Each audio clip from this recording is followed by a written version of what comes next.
Boa tarde a todos. Hoje, dia 18 de setembro de 2020.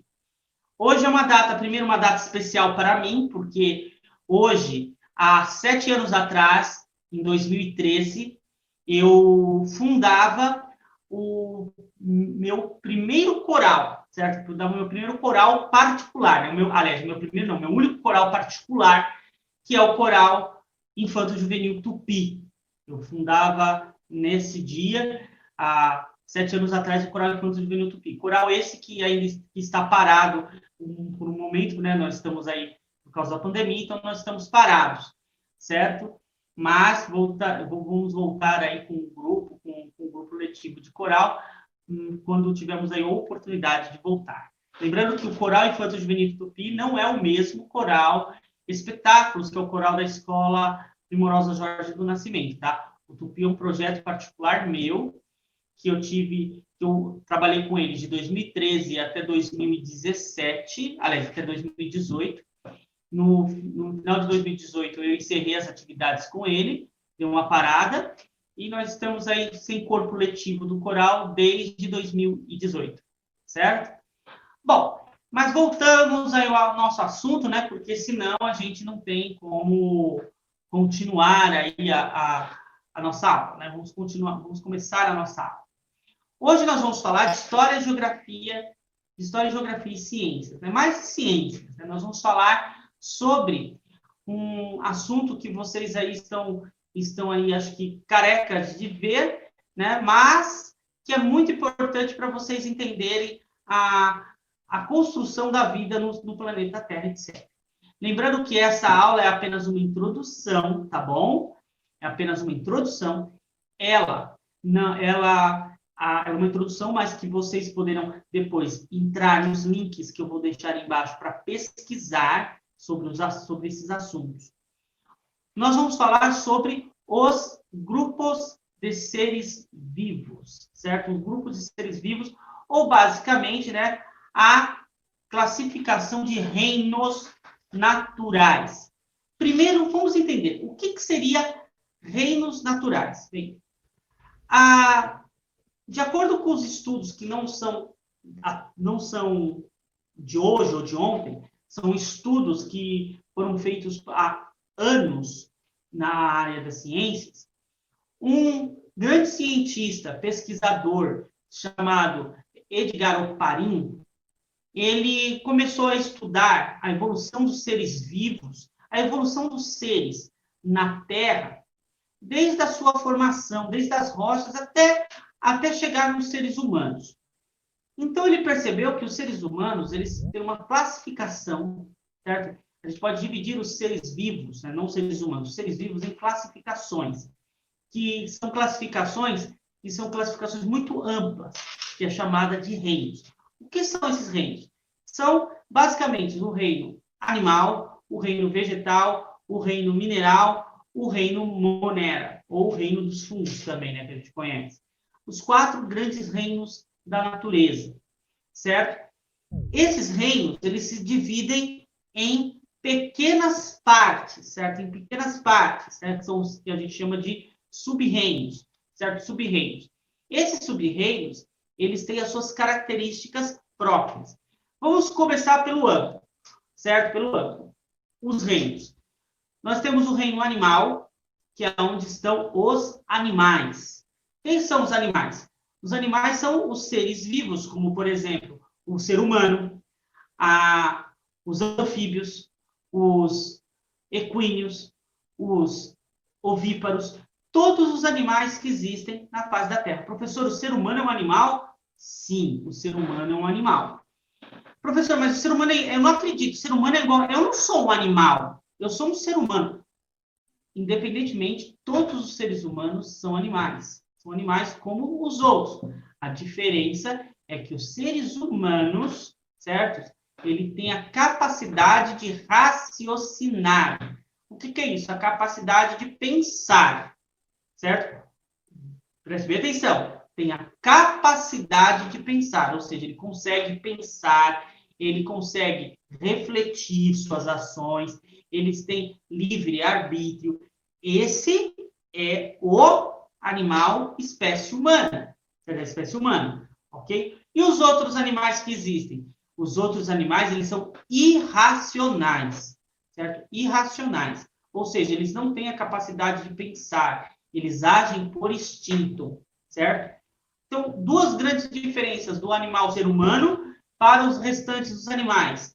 É que o animal ser humano, ele, certo? Ele tem um instinto, como todos os outros animais têm instinto, que é fazer algo por compulsão, certo? Não pensar em fazer algo, porém ele tem uma coisa que é chamada livre-arbítrio, que é criada pela sua capacidade de pensar.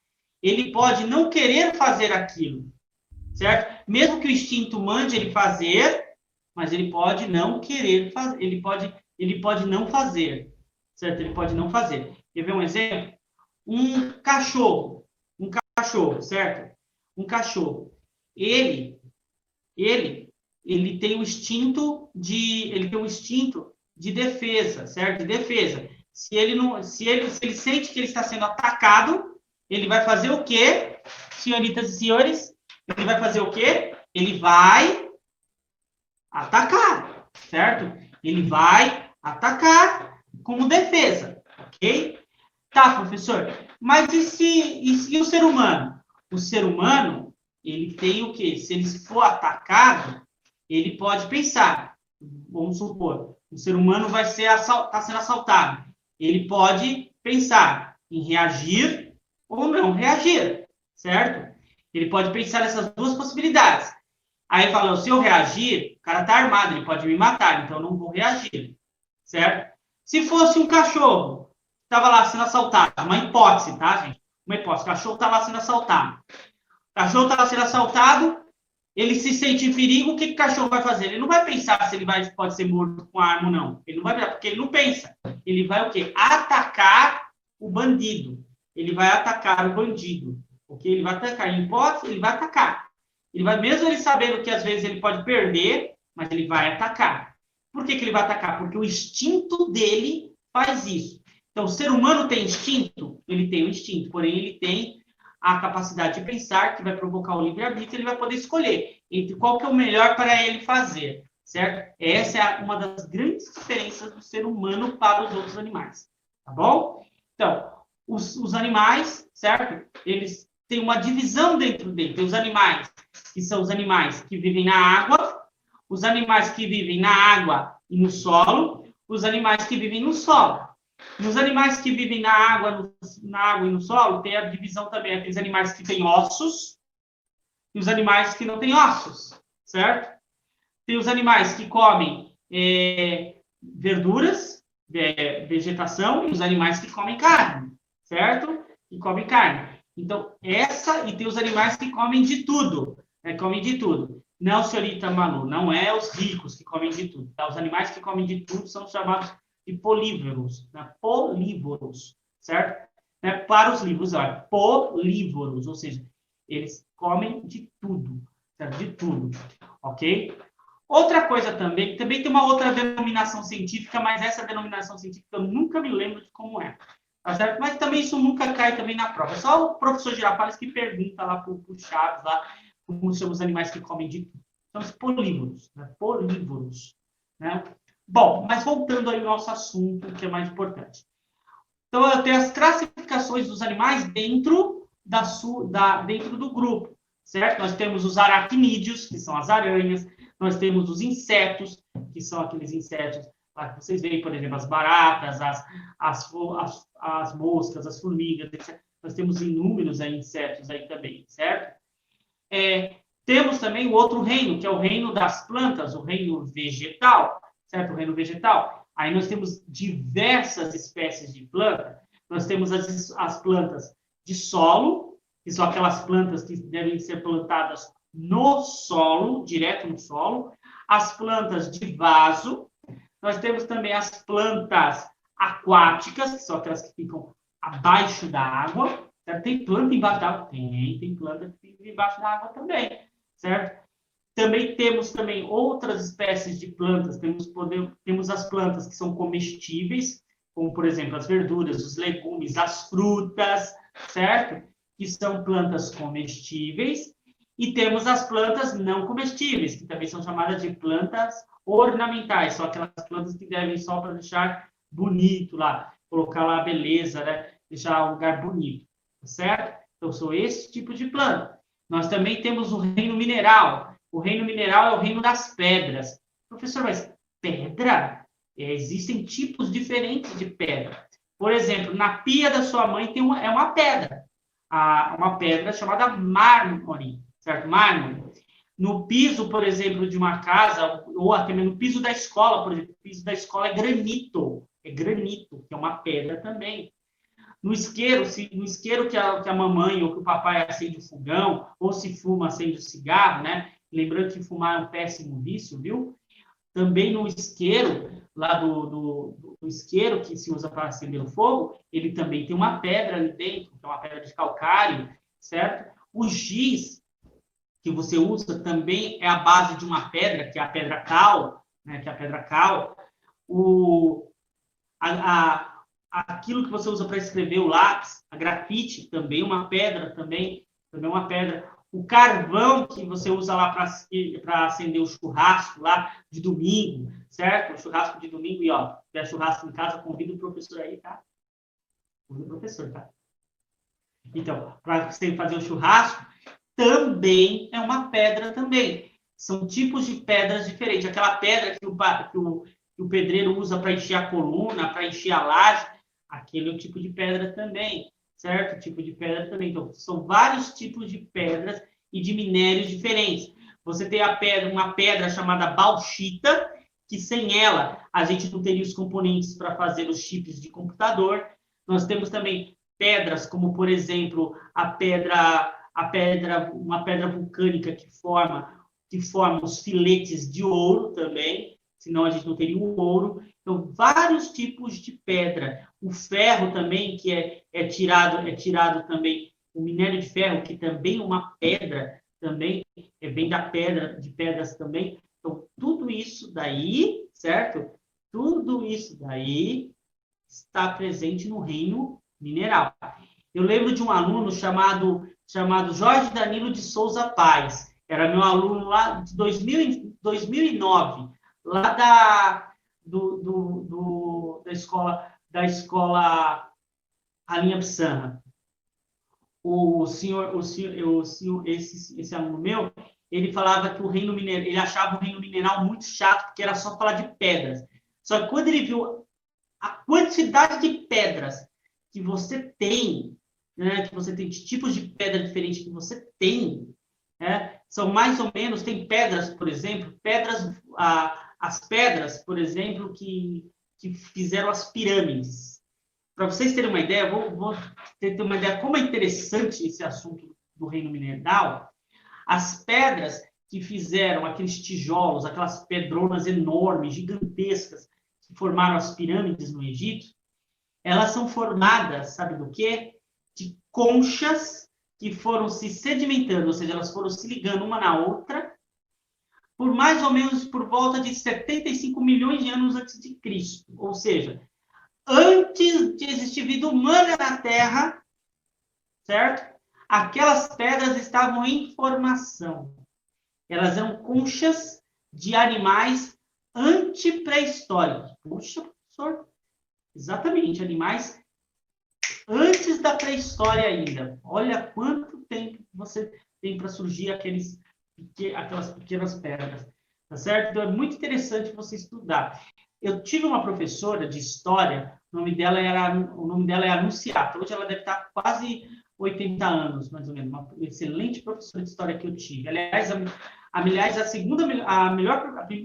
professora de história que eu já tive. A professora Anunciata, ela era italiana, né? Ela era italiana, veio para o Brasil junto com o marido, e ela lecionando para a gente, né? Ela mostrando fotos do Egito, de quando ela foi no Egito. Ela tirou uma foto exatamente de um tijolo não, de uma pedra. Por que não é tijolo, professor? Não é tijolo que construiu as pirâmides? Bom, Vou dar um exemplo de como é o tamanho de um bloco daquele de pedra. É um bloco maciço, ou seja, é totalmente feito de pedra. Não tem parte oca nenhuma dentro daquele bloco maciço de pedra calcária, certo? Ele tem mais ou menos, não tem o tamanho da sala de aula de vocês? Imagina o tamanho da sala de aula de vocês. É um bloco daquele ali, daquele tamanho. Um bloco daqueles que formam as pirâmides do Egito. Totalmente fechado, ele não é oco, ele é totalmente cheio de pedra. Ele é maciço, pedra maciça. Cada tijolo daquele, foi feito um estudo, ele pesa mais ou menos 450 mil toneladas. Toneladas. E há uma grande discussão, como é que os egípcios, porque aquelas pedras não existiam ali, como é que os egípcios trouxeram aquelas pedras de lá para cá, certo? Da onde tinha essas pedras para o Egito. E o mais interessante também, conta os registros hierográficos que se tem nas pirâmides e nos documentos do manuscrito do Mar Morto, certo? Que é o que fala a respeito da construção das pirâmides, etc. Dizem que cada uma das pirâmides, certo? Demorava para construir uma daquelas pirâmides comuns, cada uma delas demorava mais ou menos 15 meses para serem construídas. 15 meses para serem construídas. Não tinha trator, não tinha caminhão, não, era tudo força humana e animal para trazer.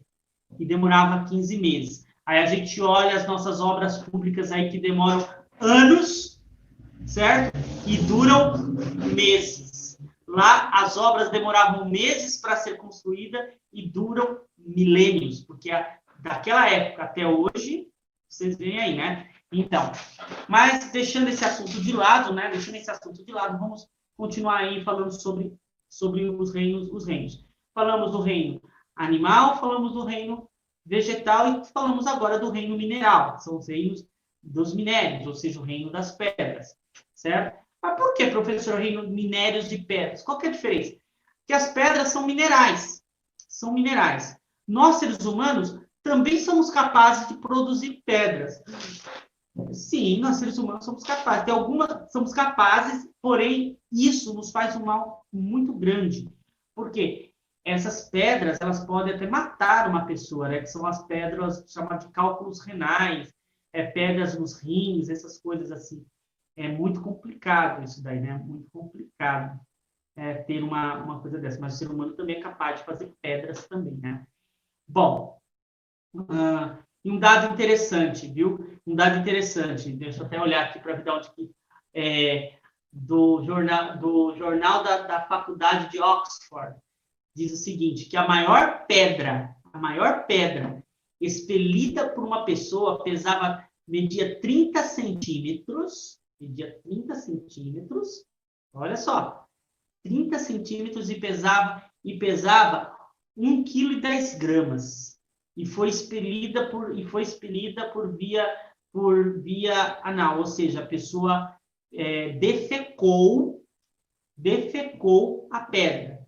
Ela foi lá no banheiro, sentiu vontade de fazer o número 2, em vez de fazer um bolo fecal, né, em vez de fazer um tolete, fez o quê? Fez uma pedra, né? Fez uma pedra. Imagina a dor que essa pessoa deve ter sentido, né? Mas também imagina a dor que ela deve ter sentido quando essa pedra estava dentro do rim dela, né? Então, era bem complicado. Mas deixando as curiosidades de lado, certo? Deixando essas curiosidades de lado, vamos para o próximo reino, que é o reino, certo? Que é o famoso reino, né? Já falamos do animal, vegetal, do mineral, o reino Mônera, ou também conhecido reino dos fungos, certo? O reino dos fungos. O que são fungos, professor? Fungo é uma espécie de animal, é uma espécie de planta. Teve lá no começo, quando o Oparin começou a fazer esses estudos, isso lá por volta dos anos de 1800, começo de 1900, o Alexander Oparin, ele ele tinha dito o seguinte, ele colocou os fungos como animais, mas depois ele colocou os fungos como plantas. E depois, infelizmente, com a morte dele, outros pesquisadores continuaram com a sua pesquisa e fizeram um reino próprio para os fungos. Então, o que são fungos? Eu aposto para vocês que vocês já viram várias vezes fungos. Fungo não é só, por exemplo, o cogumelo. O cogumelo é uma espécie de fungo, viu? É uma espécie de fungo. Existem vários tipos de cogumelo. Existem os cogumelos vermelhos, os brancos, os amarelos, os cogumelos comestíveis, os cogumelos que não são comestíveis, que são venenosos, certo? Existem os cogumelos terrestres, aqueles que ficam dentro da terra. Existem os cogumelos que ficam fora da terra. Inclusive, o cogumelo mais apreciado no mundo, certo? Mais apreciado no mundo. Ah, professor, é o champignon, todo mundo sabe. O cogumelo mais apreciado no mundo, ele é chamado de trufa. É um cogumelo chamado trufa. Trufa não é aquele doce lá feito. É o nome de um cogumelo, trufa. E como é que é esse cogumelo? Esse cogumelo, geralmente ele fica próximo de árvores sebáceas. O que são árvores sebáceas? São árvores que elas possuem dentro dela muita seiva, muita água, certo? Muita água. Elas produzem água, essa árvore. E ela, por sua vez, ela está plantada num solo que já tem muita água nesse solo. Então, o que esse solo fica? Esse solo fica encharcado. Ele fica encharcado, porque a planta espelha a água que ela tem pela raiz, certo? Espelha a água que ela tem pela raiz, e o solo, por já estar úmido também, fica mais úmido ainda. Então, esses cogumelos começam a crescer perto dessas árvores. Só que eles não crescem para fora da terra, eles crescem dentro da terra. E para achar esses cogumelos, é preciso de... Só 2 animais conseguem sentir o cheiro desse cogumelo, que é os cachorros, especialmente os beagles, certo? Especialmente os beagles. Os cachorros, beagles, que raça de cachorro é o beagle? Para quem não sabe, o beagle, certo? É a raça desse cachorrinho aqui que eu vou mostrar para vocês. Olha aí.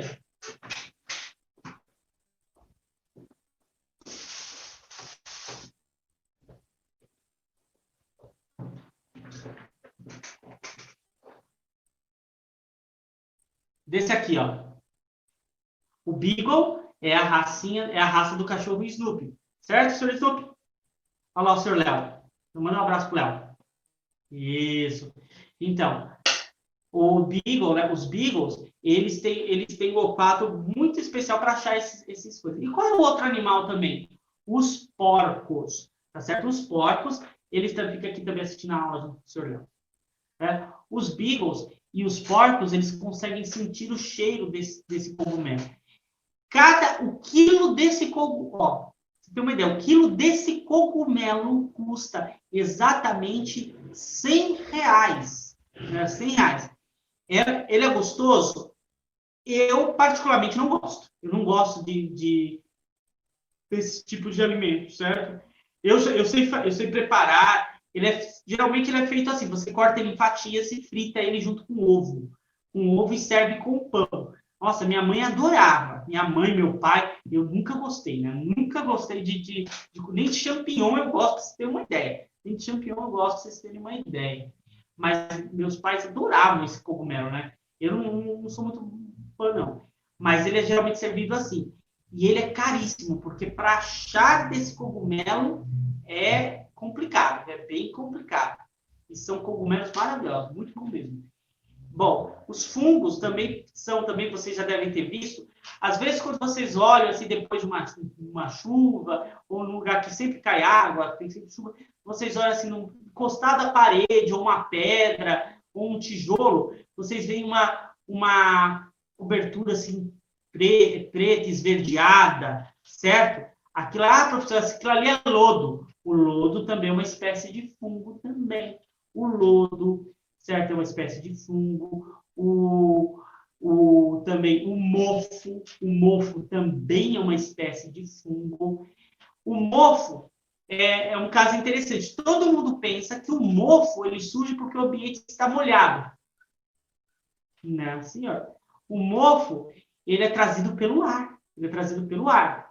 Como assim, professor? Sim. Vamos supor que você tem um lugar que esteja mofado.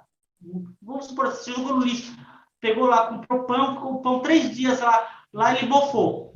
Aí você pegou o pão mofado e jogou no lixo. Só que aí veio um cachorro, rasgou o saco de lixo, deixou o pão lá mofado na calçada lá.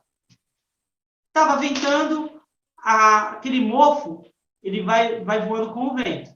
Então, você está andando lá na rua, sossegado, aí vem partículas de mofo na sua roupa.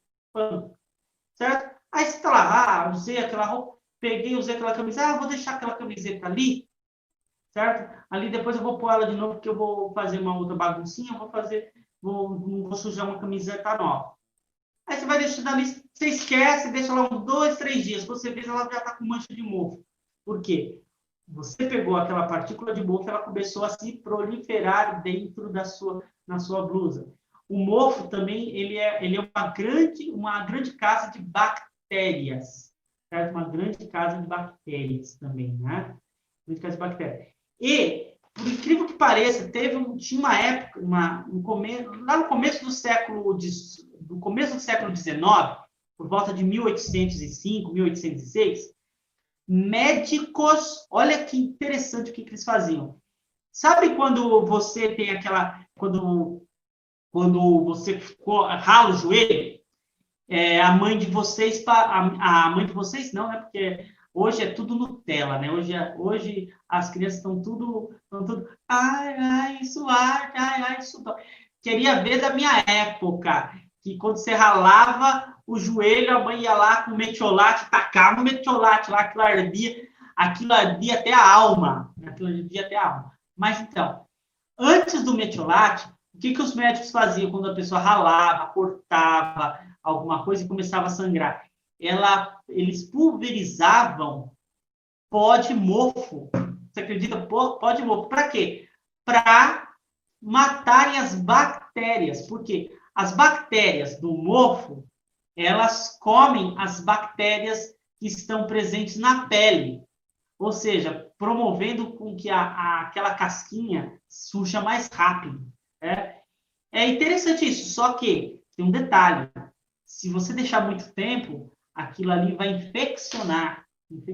E o que acontecia muito? Infeccionava. A pessoa não tratava, tinha um medicamento, que parecia tinha um medicamento chamado, não lembro se era Bactrim, alguma coisa, Bactrim, assim. Era Bactrim, acho que era Bactrim. Era minha mãe que sabia como é que era o nome disso, que minha mãe gostava de pesquisar sobre essas coisas. E você pulverizava, né? Você jogava. Pulverizava é tipo isso aqui, ó. O que é pulverizar? Você pega, ó, isso aqui é um líquido para limpar a tela de computador. Você pega e faz assim, ó. Certo? Isso é pulverizado. Certo? Você pulverizava, certo? Você pulverizava esse pó de mofo em cima do ferimento. Só que acontece o seguinte, se você não lavar bem lavadinho, vai infeccionar. E o que acontece? A pessoa não cuida da infecção, gangrena. E se gangrena, o que tem que fazer? Cortar. Tirar onde você se machucou. Então, tinha muitas pessoas que perdiam perna, que perdiam pé, que perdiam dedos, porque infeccionava e aí não tinha outro jeito. Tinha que cortar, tinha que amputar. Então, os fungos, eles foram usados durante muitos anos como medicamento também. Ainda é usado hoje como medicamento também, né? Especialmente para cuidar de pessoas com queimaduras, certo? Com queimaduras. O champignon, que a gente usa para comer, na pizzas, etc., eu não gosto, mas tem gente que gosta. Então, o champignon, as pessoas, às vezes, no hospital de queimados, tem muito no hospital de queimados, a pessoa tem antigamente era feito com o próprio champignon, mas hoje é um creme que é feito à base do champignon. Ele fazia esse creme, a pessoa estava com o corpo queimado, onde estava a queimadura, ela pegava, as enfermeiras pegavam e passavam essa pomada, não era creme, era pomada, passava essa pomada de champignon em cima do corpo da pessoa, certo? E deixava essa pomada por acho que uns 4, era umas 4, 5 horas. Aí tirava toda a pomada, o excesso da pomada, e colocava mais pomada em cima de novo. Quando tirava essa pomada, que estava ali há 4, 5 horas, o que vinha? Toda aquela pele necrosada, queimada, saía junto com o creme. E aí a pele nova que estava por baixo aparecia. E aí ele fazia o mesmo efeito. Por quê? Para não dar aquilo que eu falei para vocês, para não infeccionar. Então, aquela pomada, ela impedia que infeccionava. Certo? Eu acho que ainda isso é hoje usado. A pomada ainda eu acho que é hoje usada ainda. A pomada. Antigamente não era pomada, eles cortavam o champignon mesmo em si, e colocavam em cima da pessoa.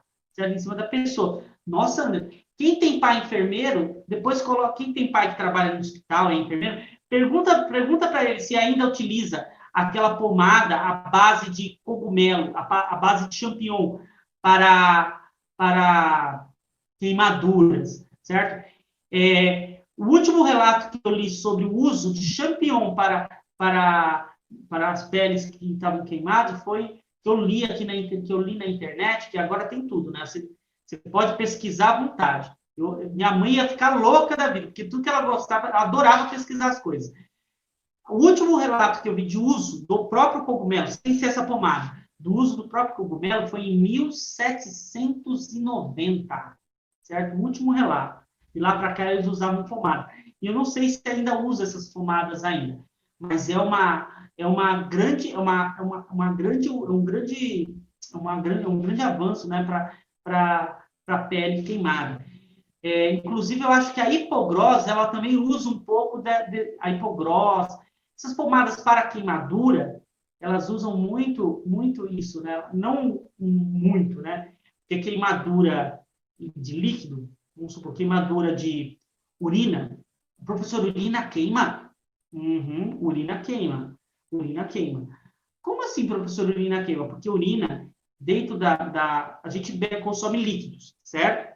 Esses líquidos, eles vão fazer no nosso corpo, vão passar pelo nosso corpo, vai passar pelo nosso estômago, pelo nosso rim, e todas as impurezas vão se adaptar a esse líquido, certo? E vão sair na forma de urina.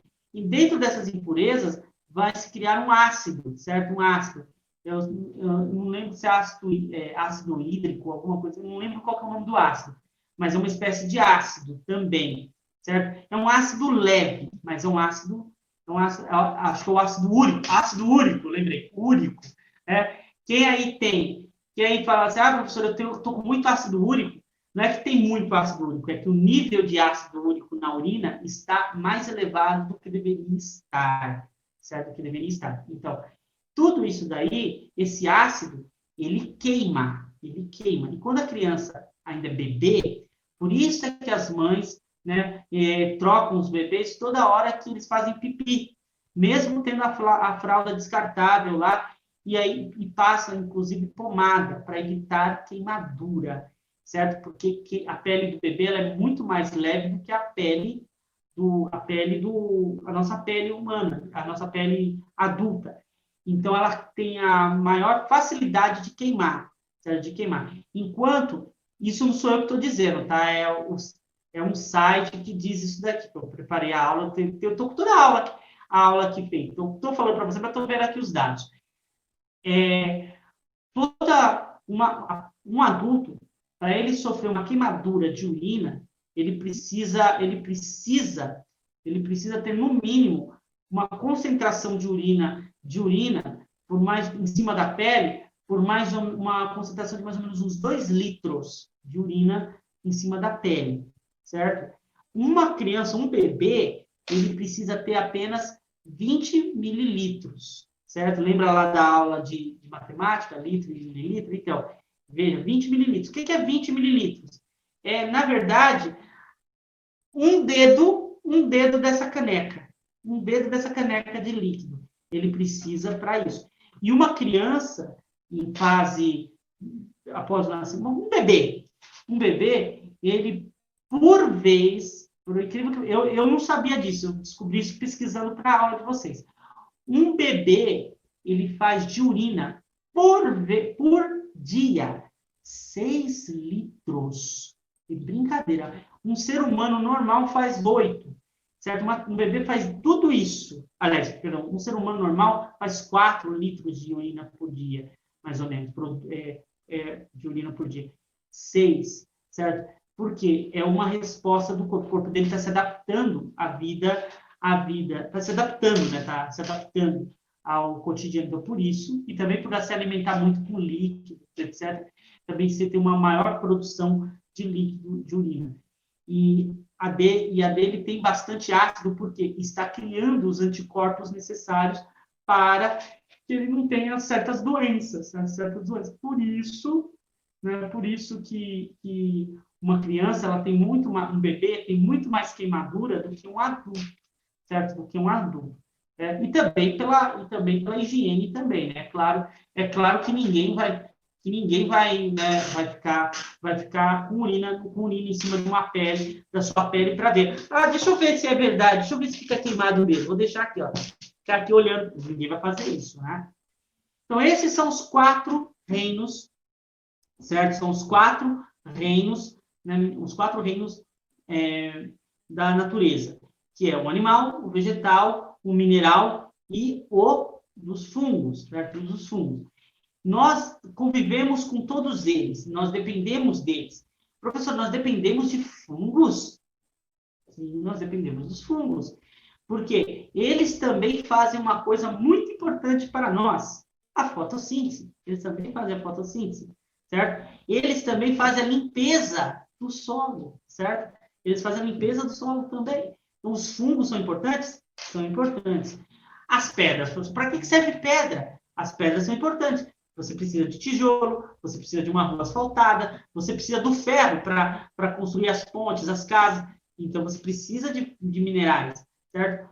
Os animais sim, o cachorrinho, certo? O leãozinho, o boizinho lá para fazer o churrasco de domingo, né? De pegar lá, porque os pais aí gostam de fazer churrasco de domingo, certo? Aquela churrascada gostosa, e convidar o professor também,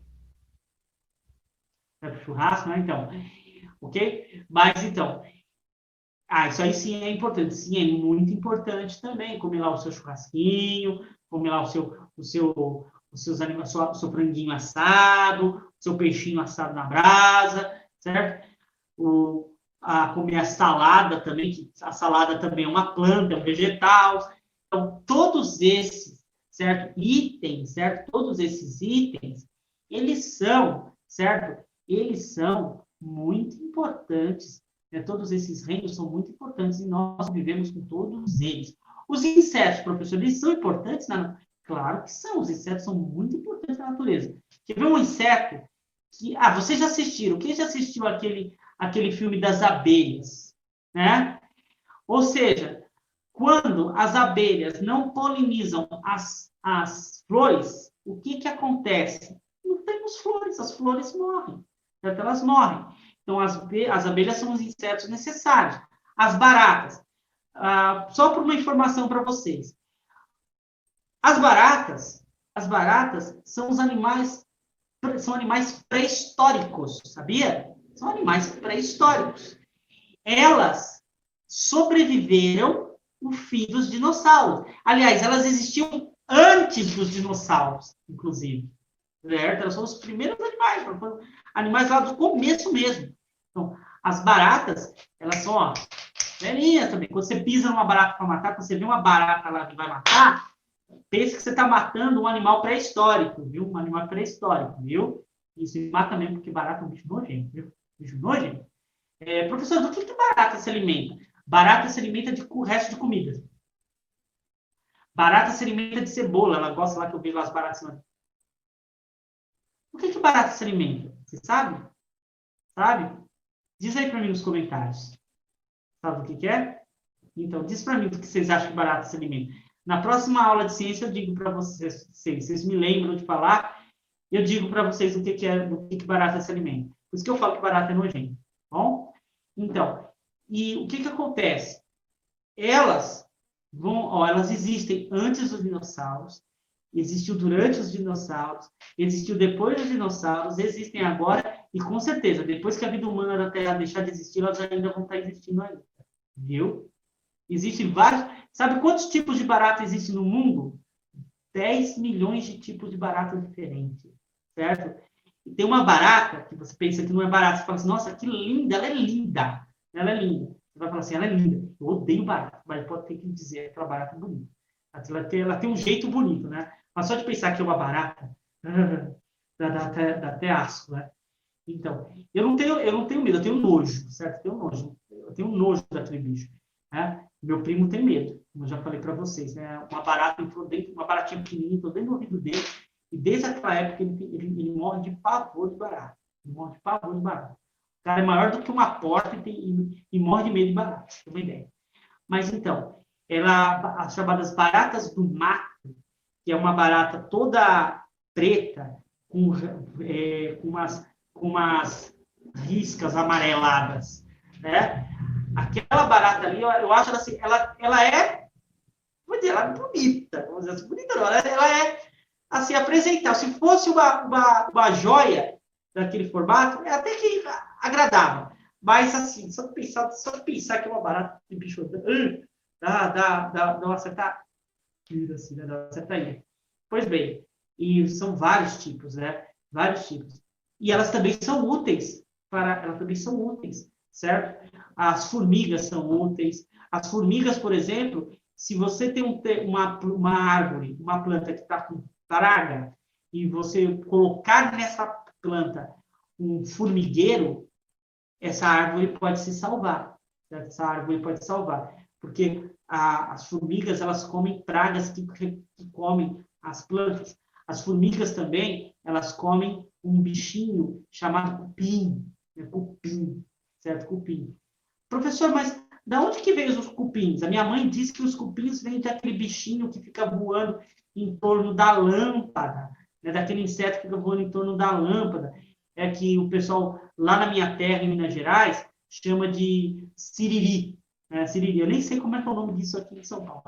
Lá na minha terra é o famoso siriri. Exatamente. Os cupins vêm de lá. Eles são esse tipo de bichinho. Eles perdem as asas, certo? E eles caem, aí eles fazem uma pequena transmutação e eles começam a corroer a madeira, certo? A corroer as madeiras para botar os seus ovinhos. E se você não duvidar, eles corroem a casa inteira. Tá? É muito complicado o cupim. Bom, por isso que eu digo para vocês, não brinquem muito com esses bichinhos, não, porque esses bichinhos são complicados, viu? Esses bichinhos são complicados. E esses bichinhos, eles são comidos pelas formigas. E também pela aquele insetinho também que você não gosta muito, né? Ele é um animal vertebrado. Poucas vezes sabe, mas ele é um animal vertebrado. Que é as famosas lagartixas também. É a lagartixa. É só de pensar, já me dá pavor de ver aquele bicho lá. Eu tenho uma certa repulsa. Eu tenho repulsa por inseto. Né? Eu não tenho medo, é repulsa, dá vontade de vomitar. Só isso. É só isso. Mas eles são todos bichinhos úteis para a natureza, certo? Não é porque ele é feio, não é porque se fosse feio, fosse matar, gente, eu já estaria morto há muito tempo, né? Ah, obrigado, senhor. Aqui, ó, o senhor Léo falou que não, né, senhor Léo? Eu sou feio, senhor Léo? É? Eu sou bonito, senhor Léo? Isso. E o senhor Snoopy, é bonito, senhor Léo? Vai lá, dá um abraço do seu amigo Snoopy. Né? Isso. Né? Vai lá, fica aqui assim na aula também. Então, por hoje, meus amigos, desculpa, vou colocar aqui, o senhor Léo caiu também, quer ficar aqui na venda. Bem, por hoje é só, certo? Eu vou terminar a gravação aqui. Fiquem todos com Deus e até a próxima aula.